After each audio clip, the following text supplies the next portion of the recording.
not one straightforward paper, but some results we have from several waves of data collection, and they are all about division of housework and cognitive mental load, and also how this changed during the pandemic.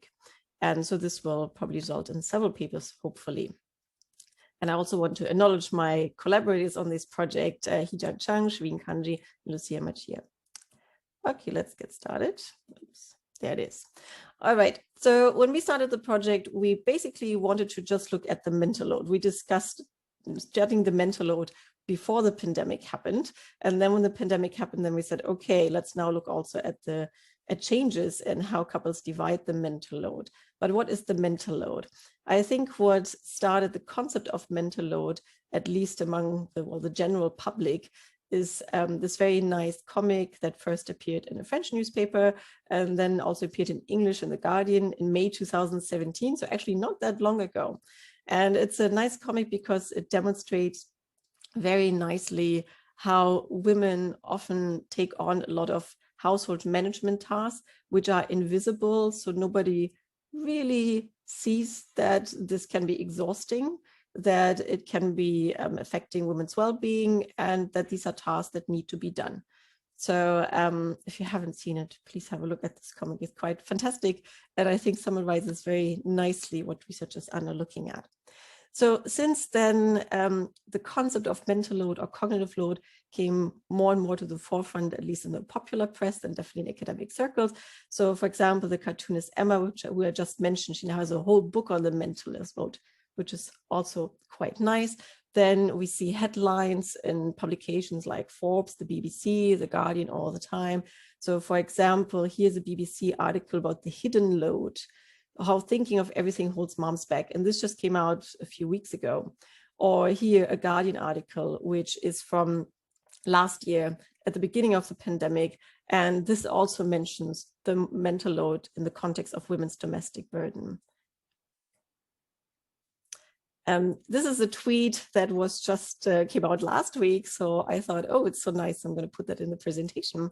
So here the tweet is based, well, basically reflects also on this BBC article, which I just showed you. And I like this because it has a very nice summary of how we might think about distinguishing these different terms that are floating around. So you hear sometimes people talk about emotional labor, mental load, cognitive load. Are they all the same? Are they different? So here is one attempt, and we can discuss later if you agree with this or if you think mental load is actually something else.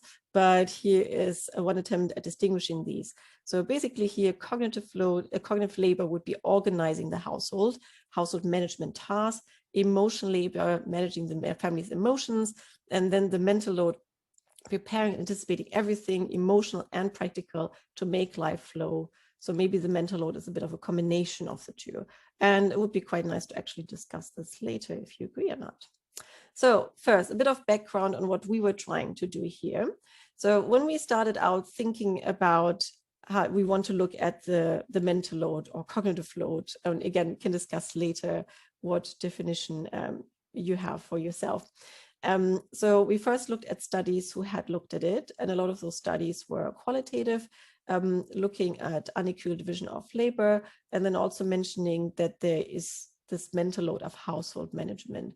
So we are all quantitative researchers, actually. So our first aim was to say, okay, let's develop a quantitative measure of the mental load. So how can we do that? It's actually a lot more complicated than we initially thought.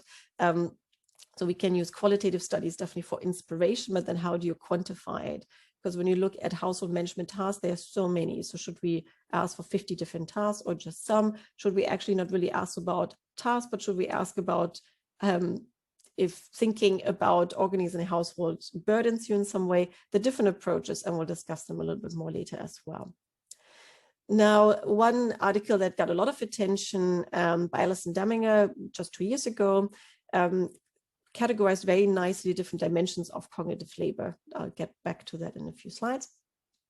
And of course, there are quantitative studies that look at division of housework and childcare and the different elements and so on. So quite a few of these studies have looked at time use surveys.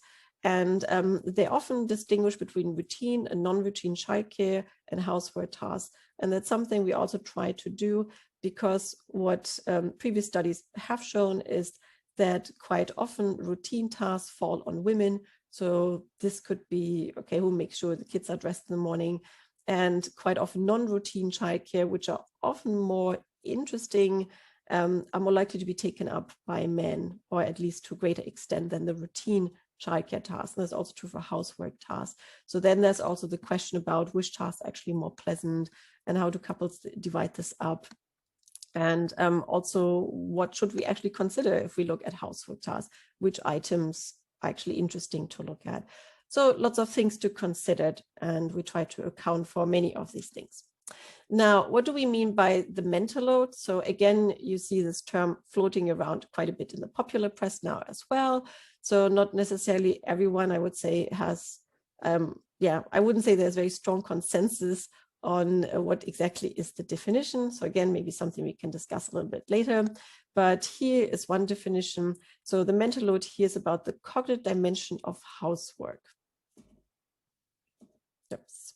So if we look back at the Dumminger paper, so she defines it as the cognitive work of anticipating needs, making decisions, and overseeing family logistics. Now, this is the qualitative studies by Dumminger, where she interviewed couples and basically distinguished between different stages. So I'll get back to those in a minute. But it's not very easy to put this now in quantitative terms. So we try to do this a little bit, and we'll discuss this more. Now, why should we actually care about something about the mental load? Maybe it doesn't really matter if it's actually not a big deal, but there is some evidence that this may impact women's capacity to carry out other work. So again, quite a few recent studies on that topic. And we might also assume that it impacts women's well-being, maybe relationship satisfaction, and so on. And I'll also get back to that later. Now, quite a few of the studies say you can distinguish between two elements of cognitive labor.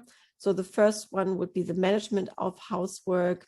So for example, remembering, planning, and scheduling of chores and events.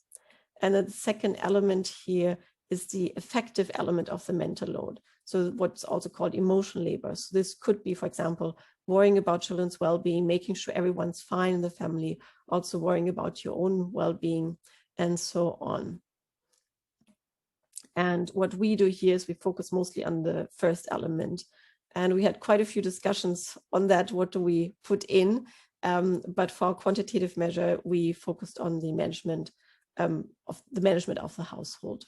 And again, we can discuss if you agree with this specification or not. Now, what are the dimensions of the mental load?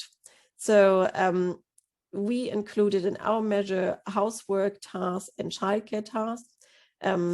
And again, here you can think about what exactly needs to be included. So we already know from quite a few large-scale surveys who does the cooking and cleaning and so on. But these surveys usually do not include the household tasks like who plans birthdays, who makes sure there's a cake, and so on. And so we can already think about incorporating more household items, and also who plans these. Now, of course, childcare is very important here for couples who do have children, because a lot of the mental load will be related to childcare. So this could be about planning play dates, making sure that kids join the clubs they want to join, investigating which clubs exist, who keeps in contact with the school, who makes sure that everything's ready for the next school trip, and so on. So a lot of the planning behavior that goes into childcare and school.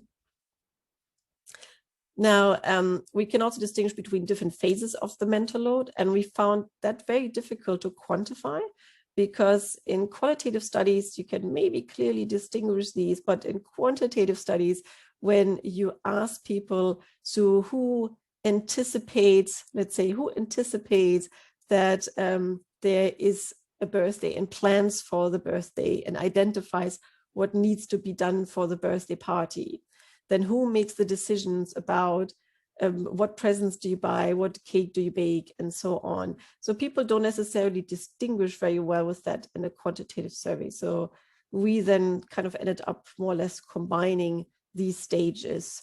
And also, if you want to do it in a quantitative survey, then for each item, basically ask about the 4 different stages. It becomes incredibly repetitive for the respondent, and they probably will just give you the answer for each of the stages, the same answer for each of the stages anyway. So we combined it a bit more in our quantification, in our attempt at quantification. But qualitative studies, they identify more or less 4 stages. So here, anticipating planning, identify what work is needed. So this could be researching holiday destinations, researching what are the best shoes for your kids to buy, things like that. They're making decisions. So where do we go on holidays? Monitoring the progress, instructing, managing the partner or others to carry out the work. And then also the worrying work. So again, more the effective side here. So who takes in the emotions? So who is responsible if it goes wrong? Who monitors if everything's fine? So who worries about things going right? Now, one thing is already mentioned, we set out the research to say, okay, let's develop a quantitative measure of the mental load. And already there was kind of complicated to put this in quantitative terms. But then when we were planning our data collection and about to get ready for that, the pandemic happened, and then we also got affected by homeschooling. So everything got a little bit postponed for ourselves. But also we said, okay, so maybe this is an opportunity then to see how these big changes we now see because of the pandemic might actually change the division of unpaid labor and of the mental load.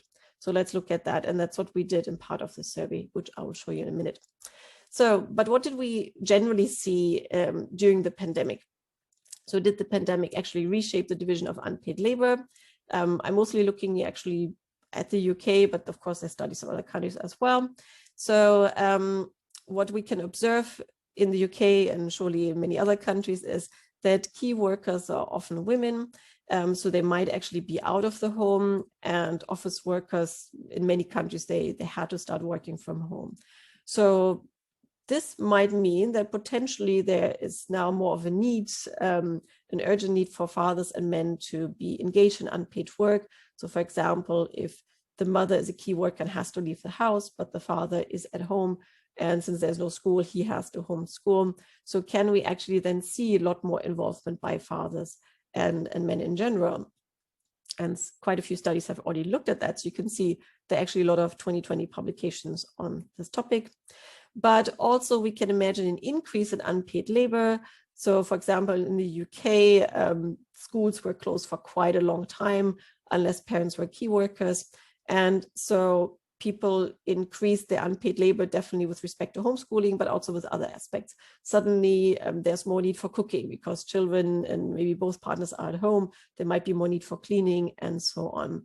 And some studies have already shown that this increase in unpaid labor was associated with a decline in well-being for women because they disproportionately often shouldered this increase, which is also something we can see in our data. So what are the aims of our study then here? And again, it's not just one study I'm presenting here, but quite a few different results. But generally, we wanted to look at the division of both visible and invisible unpaid labor. So we're not just looking at the mental load, although that's kind of our final goal, really. We want to look at how couples divided up household and household management tasks before the pandemic and whether this changed during the pandemic. And also discussion I would love to have with you later is, so what is then actually the best way to measure the mental load? So as I mentioned earlier, we did 2 waves of data collection, and we actually changed our measure a bit in between based on initial results and further discussions. So for the methods, so here I will present you some results from actually 3 data sets. So we do some second-day data analysis with data from Understanding Society, which is just a different name for the UK HLS. And the UK HLS, as I'll show you in a minute, they collected data starting in April 1st for every month and then for every 2 months. But in June 2020, they had questions on house tasks and household tasks. And since we also collected data in June, we compared that a little bit. And then we did 2 waves of primary data collection, one in June and one December 2020. So I will also show you that we are looking at 2 approaches to assess cognitive labor or the mental load. So one approach is to look at household management tasks. So here our mental load, cognitive labor measure, however you may want to prefer to call it, is more like an index of household management tasks. And then we also have one measure which is more about the burden of this cognitive labor or the burden of the mental load. So we're still debating which approach we actually do like more. So the first data set. So here we use the UK Household Longitudinal Study, the UK HLS, which is also known as Understanding Society. And here again, they collected COVID survey data from April 2020 to the present. In the beginning was every month, and now it's about every 2 months. And I believe the plan is to collect until July and then end data collection. So we focus just on the June 2020 wave and also on the last pre-COVID wave, which was collected from 2018 to 2020. But most of the observations were before March 2020, since they, well, had to kind of stop data collection then. So we restrict the sample to men, women, and couples with children under 12 because we want to look at homeschooling and childcare. And this is, well, maybe more relevant when children are still quite young. And also for our own data collection, we've restricted it to couples with children under the age of 12. So here, what they included in the wave 10 of Understanding Society and also in the COVID wave for June, which is called COVID-C, were questions on who in the household does cooking, childcare, grocery shopping, cleaning, washing, DIY jobs, and homeschooling. But the homeschooling question was only during the COVID wave, since homeschooling wasn't really such a big part of the British education system beforehand. I mean, it does exist, but it was more a small part. And then I mostly show you just some descriptives, but we also ran regressions. And here the predictors we included were about relative resources. So we took partners and one's own education and relative pay. So with the idea, well, if one partner contributes a lot more to household income and has the better job, then maybe that's why they don't contribute that much to housework then. We also look at time availability. So this would be the couple's share of working hours, with the idea, well, the partner who works fewer hours in paid work is maybe the partner who does all the housework management because, well, they're the ones that they have time. And of course, we look at gender. So what do we find? So this is from wave 10 of the UK HLS. So this is the pre-COVID wave. Okay, so now this is for women. And here you can see they were asked, who does the cooking? And the answer categories was, okay, always or usually me, and shared equally in the middle, or always or usually the partner. And they changed the answer categories between wave 10 and COVID-C. So we basically combined it so that it looks the same. And what we can see here for women, a lot of women say it's always or usually them. And not many say it's usually their partner. And this is true for all the categories except for who does the DIY jobs. So this seems to be basically the male household task. And also what I want to point out here, because it's interesting to see the changes then, is so women report before COVID that on average they work 13.8 hours. They do 13.8 hours of housework in a week. So what about men? So this is again pre-COVID, and we can say pre-COVID, men tend to see, well, they tend to say it's shared equally or it's mostly the partner. So there's definitely some agreement that they say, well, it's not usually me. Maybe they estimate a bit more than the women that they actually do quite a bit, whereas women seem to tend more to say it's them. But for DIY jobs also, it's clearly men who seem to do this. And when we look at the mean hours, much, much lower than for women. Okay, so remember for women, we have 13.8. Now for men, it's only 6.8. quite a bit lower. So now, did this change? That's an interesting question. So we can see not huge changes. So it doesn't look like there was suddenly a shift to equality. It's still that women now in June 2020, so in COVID-C, they say that it's often them who do all the tasks, except for DIY jobs again. And now look at homeschooling. So that's a new category. And for most couples, the first time they ever had to homeschool. And we can see it's mostly the women that picked this up. And also what happened is that the housework hours went up.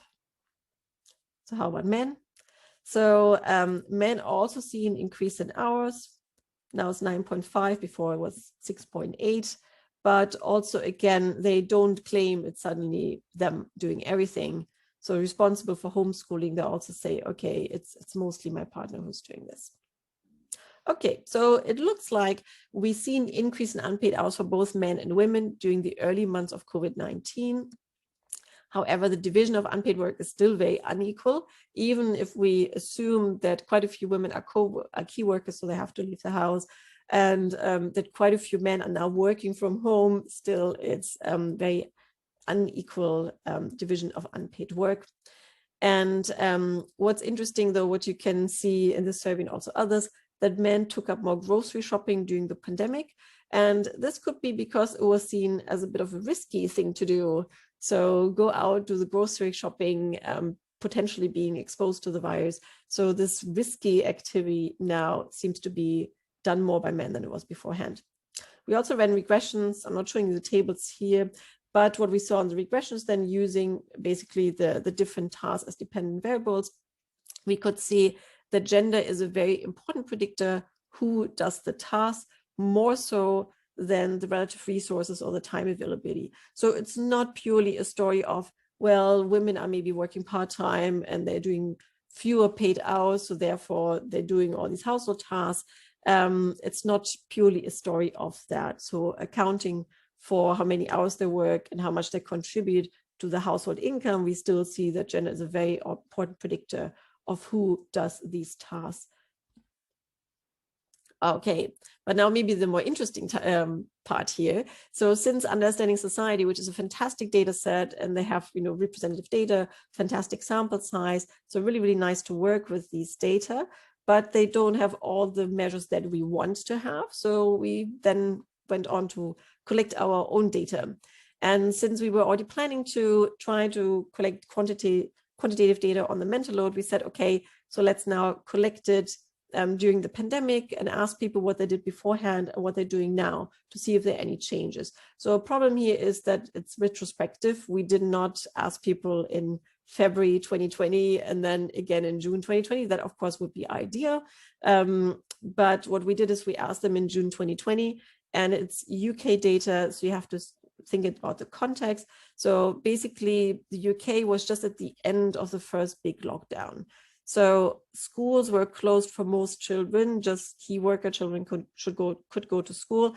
And back then the definition of key worker was much more narrow than it's now. So a lot of kids were at home, and the lockdown was stricter than, for example, a later lockdown in the UK.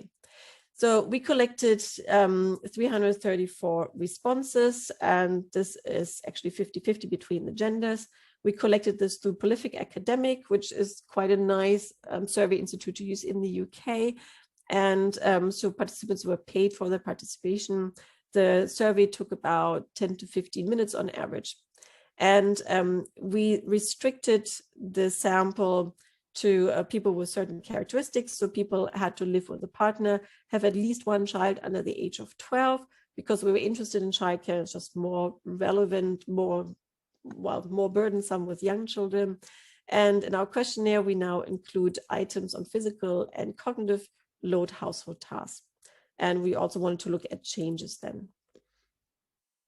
So here is how we asked about cognitive load or mental load. So please consider how you divided work between you and your partner in February 2020, before the lockdown and school closures in the UK. And then people could say it's all me, mostly me. It's shared almost equally between me and my partner, mostly my partner's spouse, or all my partner's spouse. And then there were also categories saying none of us is doing this. So for example, it could be that all the childcare is being done by a family member, maybe grandparent or nanny, or not applicable. And actually, we had very few people who said none of us. And so we asked on purpose, similar to how the UKHS did, so how do you divide up this? Because other ways of asking about mental load are more problematic. If you ask people, how many hours do you spend on this? Often they will give you very inaccurate responses because they don't really know how many hours they spend on, let's say, homeschooling, on planning a birthday party or planning the grocery shopping. So you will get estimates, but most people have probably a pretty good concept of who is doing it. So this is really a measure of the division of the mental load. So we then brainstormed a lot and of course looked at previous studies to see what we should include. So we then narrowed it down to several main domains and had 27 items here. So domains are food shopping, family logistics. So what we mean by that is things like planning a birthday party, holidays, and so on. Childcare, which of course is a big thing for families with young children. Then financial decisions and household tasks. And well, we had 27 items, so quite long. So when we then did another data collection in December, we narrowed it down to few items, because in the end, we want to come up with a more concise measure, since this would take up a lot of space in any surveys then. Okay, so I'll just show you some violin plots to give you an idea, a rough idea of how the responses are distributed here. So how do you interpret violin plots if you don't know? So for here, panel A is the question, who decides what meals to cook? And the violin plot shows you the distribution of responses. So you can see for females here in red. So some people say 5, which means all me. Very few people say 1, which would be it's all done by my partner. Most females say 4, so that means mostly by me. Now for men, how do I interpret it? So not many men say it's all done by the partner. Not many men say it's all done by me. Most men say it's mostly done by my partner or it's shared equally. Okay, so this shows you very quickly the relative distribution of answers. So if it's mostly done by me, then we would bunch the responses basically at 4 or 5. It's mostly done by the partner. It would bunch here at like 2 or 1. So let's have a look. So here we have things like recognizes that the children need new clothes, plan a birthday celebration and so on. But we can see in general a bit of a pattern. So quite often the responses for females are bunched up for 4 and 5, and for males it's quite often more that they say, well, it's mostly done by the partner. There are some exceptions here. Looks like vacation seems to be more equal. And let's see, what else do we want to put? If it's something like they found a tradesperson to carry out some work, also looks like men say they often do this task. And what else do we want to point out? Here, this took care of long-term financial planning. So this is also something that men seem to say they often do. Ensured that bills were paid on time. Also, men say they often do this. And did research on various financial decisions, also often done by men. So it looks like the ones that we would consider to be in the financial domain, that's where men often say they're doing more than their partner or doing equal. All right, so this gives you a rough idea how things were distributed in February 2020, again with the caveat that we asked them in June. So we're hoping that it's not too far away that people still remember what they did then. So then we did a follow-up question and we asked, did you and your partner change the way you divide tasks during the lockdown? So basically since late March 2020. And so here, again, very simple. We just say, I do larger share than before the pandemic. We still divide up this task the same way as before. Or now my partner does a larger share than before the pandemic. So here we wanted to get at the question whether now fathers are doing everything and they're doing homeschooling, whether there's now a more equal division of labor, because more people are working from home and there's maybe more the need of contributing since there's now homeschooling for most of these people. So what do we find? Now, just if we concentrate on this column here, so this would be for women, saying it's the same as before, we can see most of the responses are concentrated in this column. So most people are saying it's the same as before, with the exception of, again, food shopping. So it looks like food shopping really shifted towards the male partner. So now 40% of women are saying my partner does more. Now, what about men? Also, a lot of the responses concentrated in the same as before column. So not a huge shift, but for some, yes, they're saying, yes, I do more food shopping than before. And they're also cooking more meals than before. So for some, and I'm not listing all 27 items here, but for some of these tasks, there was a bit of a shift, but generally it looked like the majority of couples kept up the division of labor that they had beforehand. So we see that the division of labor remained fairly stable. However, what we could see also, same as the UK HLS, that the hours of childcare and housework increased. So here we're asking about a typical week in February 2020, how many hours did you spend on childcare? And males said 12 hours, females said 21 hours, so quite a bit higher. Oh no, this is actually about childcare, so it's different than the UKHS question that I just showed you. And now we're asking about lockdown, and we can see a massive increase for both genders. So men now say it's 20 hours, females say it's 34 hours. But still, women are doing the larger share here. So just a quick summary. We do not see many changes in the cognitive and mental load over the early months of the pandemic. So the visible unpaid labor of something like food shopping increased, maybe also because it's seen as being risky, but not other more invisible tasks. And mothers took on a large portion of the homeschooling and were also mostly responsible for childcare. And these are the things that are very large time demands, because of course, a lot of these tasks that we have there are not that demanding. Homeschooling, very, very demanding on the time. Something like, let's say, organizing a tradesperson, not something you do every day and probably doesn't take that terribly long. So again, it's more the non-routine tasks that men seem to be more likely to say they're doing here. And we also ran some regressions. And here, similar to the UK HLS, we could see that gender was the strongest predictor of the division of tasks. All right, so off to the last data collection we did here. And I'll go through it fairly quickly since I'm running out of time otherwise. But what we did here is we collected data in December 2020. And we did this for two reasons. We wanted to see, okay, did things change? Because in December, the UK was not in a lockdown at that point. There was another lockdown in November or so, but they weren't in the UK wasn't a lockdown at that point. There was another one then in January. Although it has to be said that kids would still often stay home from school if school bubbles were closed. So definitely there were some parents that were homeschooling. And we also wanted to see if actually there's maybe an extra mental burden of organizing holiday celebrations.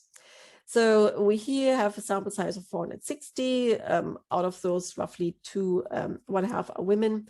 Again, UK residents collected through prolific academic. What we changed now is we looked at children under 18, because in the meantime, we discussed that we should actually look at parents in general who have still kids at home.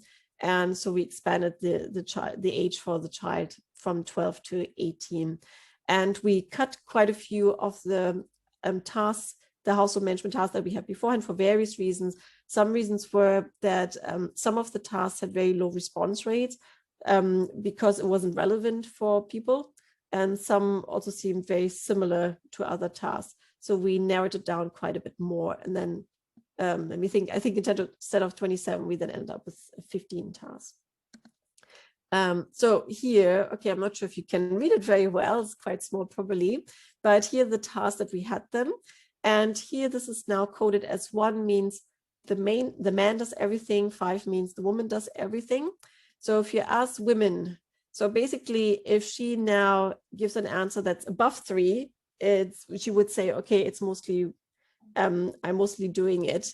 And so this would indicate that mostly the woman is doing it. So you can see, roughly speaking, if you just browse through the numbers here, that for a lot of the tasks, the values are actually all of these tasks, the values are above 3 or above 4. So it looks like that for all the tasks we consider here, it's mostly the female who does it.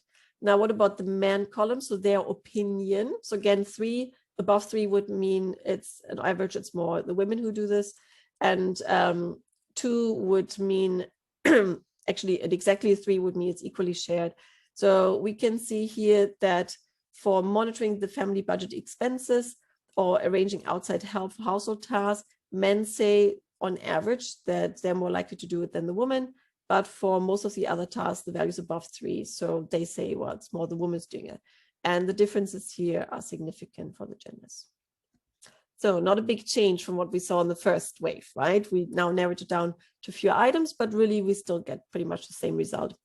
Now we asked who manages Christmas. So it's a little bit of a side fun project. So we asked people if they celebrate Christmas, and most did, except for 22 people in the sample. And so we asked, okay, in this holiday season, who chooses the presents to buy, who is responsible for sending out Christmas cards, who organize Christmas decorations, and so on. And again, what can we see? So these are the means now for 5 means I'm the one who's doing all of it. So women are more likely to give answers of 3, 4, 5. So they say it's mostly them. And men mostly give answers around 2 or 3. So they also on average say it's mostly the woman who's doing it. Okay. Now, the last little bit I want to talk about quickly is what is actually the best approach to measure the cognitive mental load. So in these, what I just presented to you was all about a list of household management tasks. And so this would be maybe an index of household management tasks. Or should we actually call it the mental load? Probably should call it the cognitive load, because it doesn't necessarily involve this emotional component. So it's maybe a cognitive load or cognitive labor index.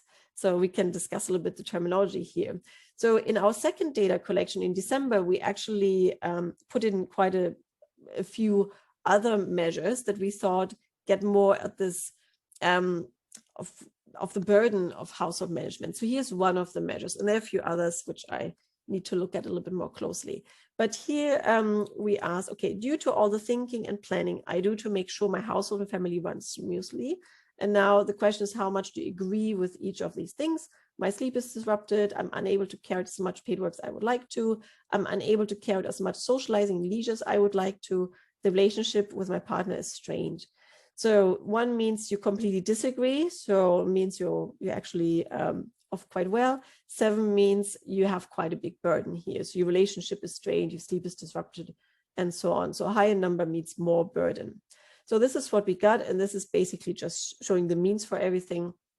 And so let's just compare again, women and men. So we can see it's from 1 to 7.